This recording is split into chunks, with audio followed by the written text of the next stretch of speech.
एक योगी जी नाम कमा रहे हैं उत्तर प्रदेश में और एक ये राजस्थान के योगी जी हैं ब्रजमोहन जी योगी साहब, और काफ़ी समय से पीड़ित हैं। तो योगी जी बताएं, क्या इतने साल हो गए संघर्ष करते हुए, इस संघर्ष की यात्रा में आपने क्या अनुभव किया? जी आदरणीय, मैं सबसे पहले इस देश के लोकतंत्र को नमन करना चाहूँगा और साथ साथ इस देश के लोकतंत्र का जो चौथा स्तंभ है, क्योंकि हम 3 स्तंभों से अपनी सारी करुण पीड़ा, अपनी सारी पुकार बता चुके हैं। 3 स्तंभों से मेरा मतलब है कि इस देश की व्यवस्थापिका जो कानून बनाती है, इस देश की कार्यपालिका जो कानून लागू करती है, इस देश की न्यायपालिका जो कानून का पालन करती है। तो इन तीनों ही स्तरों पर मैं विशेषकर ये कहना चाहूँगा कि चिटफंड कंपनियों द्वारा जो पैसा लूटा गया है, सरकारी लाइसेंस शुदा कंपनियों द्वारा जो आम जनता को लूटा गया है, ठगों द्वारा जो लूटा गया है, उसको वापस पाने का जो कानून बनाया वर्ड्स एक्ट 2019, ये सन के साथ लिखा हुआ है कि ये 2019 में बना है और आज उसको 6 वर्ष हो गए, 5 वर्ष हो गए, आज तक उस पर कोई कार्रवाई नहीं हो रही है। तो मैं विशेषकर आपसे ये निवेदन करना चाहूँगा सारे ठगी पीड़ितों के माध्यम से,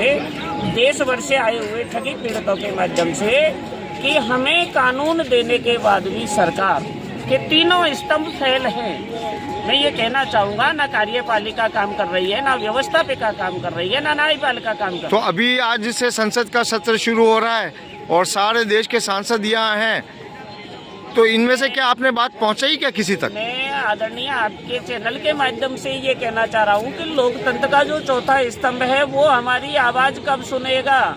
लाखों व्यक्ति घुट घुट कर मर गए, लाखों व्यक्तियों ने आत्महत्याएं कर ली इन ठगी पीड़ितों के स्कैम में फंसकर। उसके बाद भी अगर सरकार नहीं सुन रही, आपने एक बहुत अच्छा प्रश्न किया है कि कब सुनेंगे। इस भारत देश की प्रत्येक राज्य का एमएलए जो होता है उसको हमारा ठगी पीड़ित जमा करता परिवार का सदस्य ज्ञापन दे चुका है।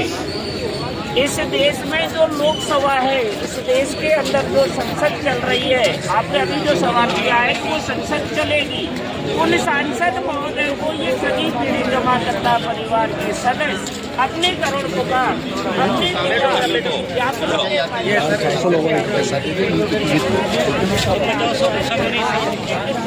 सत्याग्रह आंदोलन चल रहा है, ये 1 सितंबर से चल रहा है। अब आप सबसे एक सवाल, राजतंत्र में राजा दोषी, लोकतंत्र में कौन?